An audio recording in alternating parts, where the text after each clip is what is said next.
Hello, Radhe Radhe. स्वागत करती हूँ आप सभी का मैं तिवारी फैमिली व्लॉग में एक बार फिर से। लास्ट टाइम मैंने एक वीडियो बनाया था कि सर्दियों में लड्डू गोपाल की सेवा कैसे की जाती है और जिसको आप लोगों ने धीरे धीरे करके काफ़ी अच्छा प्यार दिया, जो देख के मैंने ये समझा कि कहीं ना कहीं कुछ लोग ही सही पर मेरे वीडियोज़ को ज़रूर पसंद करते हैं। इसी चीज़ को लेके मैं आज कुछ बहुत ही ज़रूरी बातें लेकर आई हूँ, लेकिन वो बातें मेरी नहीं है, वो हैं हमारे प्रेमानंद महाराज जी की कुछ बातें। जैसे कि उनसे किसी ने सवाल किया था कि महाराज जी, क्या कर्म द्वारा भाग्य को बदला जा सकता है? हालांकि महाराज जी के पास कई लोग अपनी जिज्ञासाएं और समस्याएं लेकर आते हैं, जिनका वो समाधान अपने विचारों और ज्ञान से करते हैं। ऐसे में ही एक भक्त आया और उस भक्त ने महाराज जी से ये पूछा कि महाराज जी, क्या कर्म द्वारा भाग्य को बदला जा सकता है? इस प्रश्न का उत्तर देते हुए उन्होंने कहा कि कर्म और भाग्य दोनों ही जीवन के महत्वपूर्ण पहलू है और ये एक दूसरे से बहुत ही गहराई से जुड़े हुए हैं।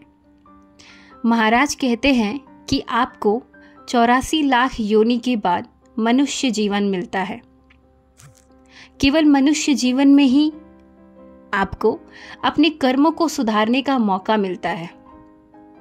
वो ये भी कहते हैं कि पशु अपने भाग्य को नहीं बदल सकता, लेकिन मनुष्य अपने कर्मों द्वारा अपने भाग्य को ज़रूर बदल सकता है। इसका मतलब यहाँ पे इस बात का हमें आंसर मिल गया कि हम अपने कर्म द्वारा अपने भाग्य को अवश्य बदल सकते हैं। प्रेमानंद महाराज जी अपने भक्तों को हमेशा आध्यात्मिक के रास्ते पे ही लेके जाते हैं। वो ज़्यादातर अपने भक्तों के सवाल के जवाब देते हैं।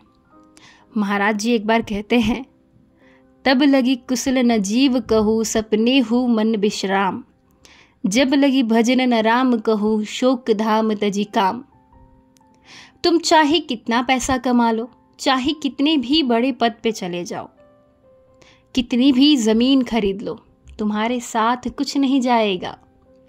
आपके साथ सिर्फ और सिर्फ आपका आचरण ही जाएगा। इसीलिए हमेशा एक अच्छा आचरण रखें। महाराज जी ये भी कहते हैं कि शराब, मांस, मछली का सेवन भूल कर भी ना करें। खैर, मैं इस चीज़ को लेके पर्टिकुलरली आप लोगों को ये नहीं बोल रही हूँ कि आप लोग मत खाइए। ये मैं सिर्फ और सिर्फ महाराज की कुछ बताई हुई बातें ही बता रही हूँ, जो महाराज ने अपने भक्तों को इस नए साल पे दी थी। और एक और सवाल है कि हमें ये लगता है कि कोई हमें बद्दुआ दे तो क्या वो बद्दुआ वाकई हमें लग जाती है? आइए जानते हैं कि प्रेमानंद महाराज जी ने इस पे क्या बोला था। आजकल हर दूसरे व्यक्ति से हमें यही सुनने को मिल जाता है कि हमें और हमारे परिवार को किसी की हाय लग गई है। लोग इससे काफ़ी परेशान रहते हैं और अक्सर इससे बचने के लिए बहुत उपाय ढूंढते हैं। अनेक संत अपनी अपनी राय इस बात पे रख चुके हैं। महाराज जी ये बताते हैं कि किसी के दिल से निकली हाय या बद्दुआ जो भी होती है, उसका कोई तोड़ नहीं होता। मतलब लोग क्या बोलेंगे क्या नहीं, इससे तो आप रोक नहीं सकते, क्योंकि ये तो उनका मुख है।